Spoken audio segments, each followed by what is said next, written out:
In 1792, poet Thomas Gray coined the phrase, ignorance is bliss. It means that not knowing something is often more comfortable than knowing it. Like how many calories are in that piece of chocolate cake you're going to eat anyways. You just don't want to know. But people forget that ignorance doesn't mean you're dumb. It means the lack of knowledge or information, not a lack of intelligence.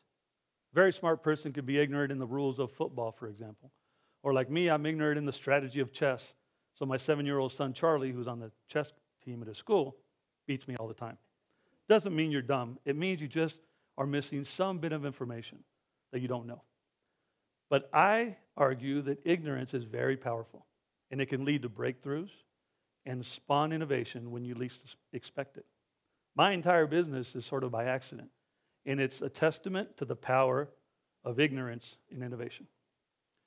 I'm the founder of a green tech company that specializes in the development of solar energy projects, biofuels technology, and synthetic turf. And even though I deal with these very complex projects every day, I'm not an engineer. I'm not a scientist. I'm actually a deal maker. What my job is to find ways to take these types of technologies and apply real business models to them and make them viable. There are a lot of really interesting inventions out there, whether they're apps or technology or gadgets, that are really clever, very innovative, but they're commercial flops. They don't create any value for a client, so nobody's going to pay for them. My job is to take these existing business models and create a project that is sustainable, financeable, and has measurable environmental impacts.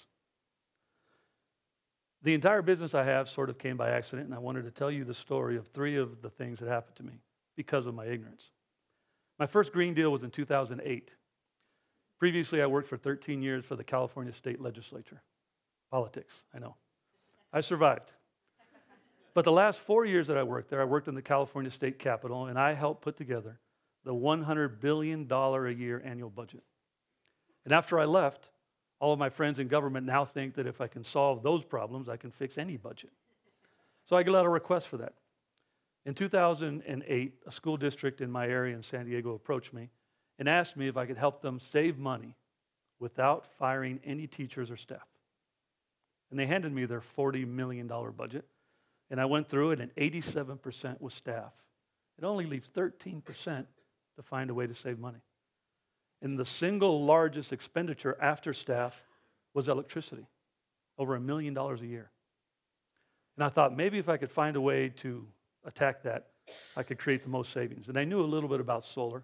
Having worked in politics, you have to know a little bit about pretty much everything. So I'm a kind of a jack of all trades and master of none. And so I thought maybe I could figure out a way to use solar to help them save money. At the time, though, in 2008, all the solar projects, the pricing was tied to the price of electricity at the utility company. 2 months before, I was approached by the school district. 2 large universities in California had signed 20-year solar contracts that saved 0 money over time.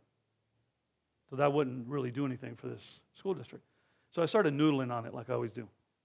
And a couple days later, I was in the shower, looking out of the window, and the sun was just coming up over the hills, and it kind of hit me in the eye, and all of a sudden, it made sense. This wasn't a technology problem. It was a financing problem. And if I could figure out a way to do another type of contract that created savings, it would help the district. So I jumped out of the shower, barely got dressed, sat on my computer for about 3 hours working on spreadsheets, which is what I do. And I came up with a model that estimated that the district could save about $10 million over the life of a system. And that had never been done. So I started talking to bankers, and they thought I was crazy. Started talking to people in the industry, and they thought I was nuts. And I was embarrassed, and I felt dejected that this idea that I had that seemed so logical just didn't work. And the biggest insult came when I went to see a very savvy financier in San Diego. And I went in excited, started telling him my pitch. And in the middle of it, he stopped me and he said, "It doesn't work." I said, "Well, how do you know it doesn't work?" And he said, "Look, I don't know why it doesn't work. I just know that if it was this easy, somebody smarter than you would have already done it." And I thought, that was a nice way to call me dumb. And I went home thinking, I just can't believe it. But I stuck with it. And I found a way to finance it. And we ended up signing that contract with the school district, and another one just like it with the YMCA. And we have now deployed over $25 million in solar projects.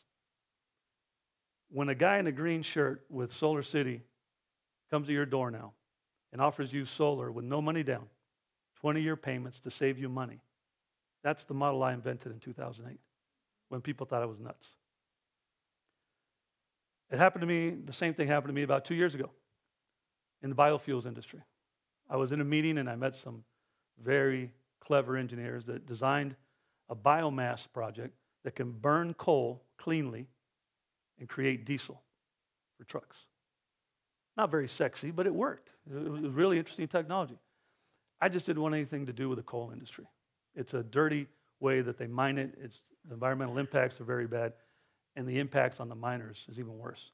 So I told them I might be interested if they could find a way to burn something else. So they suggested burning recycled tires. That's not bad.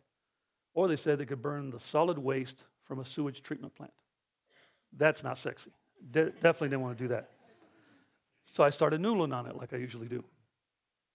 And about a week later, a friend of mine, unrelated to any of this, he's a strict vegan, he sent me a report about the environmental impacts of the cattle industry on the environment.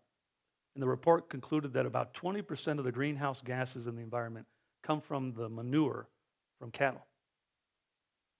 And he said, give up meat. And I thought about it for a second, but those In-N-Out burgers are so good. I put the report aside, and I didn't think much of it. About a week later, I saw news reports that Richard Branson from the Virgin companies was being criticized for not doing enough for the environment while he burns jet fuel in his airliners and his trips to space. And I'm a big fan of Branson. I thought, oh, that's too bad for him. That night, I had a dream. And I woke up in the morning with this crazy idea. What if we could tweak the technology and burn cow manure and make jet fuel for commercial airliners? And then the airlines would be fighting over who's more green, and it would create more demand for my fuel. I think it's a transformative technology that can burn gas-emitting waste and turn it into fuel so we don't have to drill for more petroleum. You can imagine my friends who think they're funny came up with all these jokes and puns about working with manure, right? The business stinks. You really stepped in at this time. Or it's all bull, right? But just to get it back at him, I came up with my own pun that I think is even better. Utterly clean. The bankers said I was nuts. They said biofuels don't pencil. The market isn't ready for something like that. And again, I felt the same feeling of rejection that I felt with solar. Well, today I'm the chairman and CEO of an 88-year-old petroleum company that last year purchased my company in order to go green. We have 13,000 shareholders, and we expect to open a plant by late next year that can burn cow manure to make jet fuel. The last example of what happened to me was in the turf business. You've seen artificial turf in a lot of front yards. It's a great way to do it. I have it at my house. But nobody has really deployed it in large scale because it's very expensive. It has a big startup cost, and the break-even point, like solar, is years down the road. So again, I brought a different mechanism to the table, and I said, what if I could create a financing mechanism for homeowners associations that have a lot of large common areas and remove that grass, install the turf, give them payments over time. And when I add up the cost savings of water, the electricity to deliver that water, which is about 6 watts per gallon, the environmental impact of the lawnmowers, and worst of all, the clippings of the grass that go to the landfill that create methane. It's a crazy thing that we do. We grow grass, we water it, we grow it, we mow it, and we throw it away. So we are now deploying hundreds of thousands of square feet at a time for HOAs to save water, to help the environment. We had to argue with the IRS because we now are going to take depreciation on the grass, which nobody's ever done before. And when we went to the IRS, they said, nobody's ever done that. Why do you want to do that? I said, because it makes a lot of sense. It now makes sense. So the most important thing was my ignorance in the market is what kept me from being trapped in the same box that all these other people were, because I wasn't trained like them. I didn't think like them, and I didn't have the burden of their paradigm. The reason that solar prices were originally connected to utility costs were because the first solar deals were done by utility people. That's their world. The reason that the biofuels wasn't done is because they're all looking at burning corn and to make ethanol, these other things, and nobody looked at the problem right in front of them, which is 5 million tons a day of manure in the United States. So I just came at it from outside the box, which is what I really do. When people say think outside the box, I live outside the box. But the thing that kept me from being trapped in the box was that I wasn't afraid of my ignorance. I was able to go past the node. Because had I not done that, I'd be here telling you about a crazy idea I had for solar one time, but I didn't pursue it. Or a dream that I had about powering jets with the manure from cows, because I didn't listen to the no's. Ignorance isn't an insult. It's actually a compliment. It's a compliment to the strength that it takes to go past the regular thinking, to not stop when people say it can't be done, or somebody smarter than you would have already done it. So I leave you with this.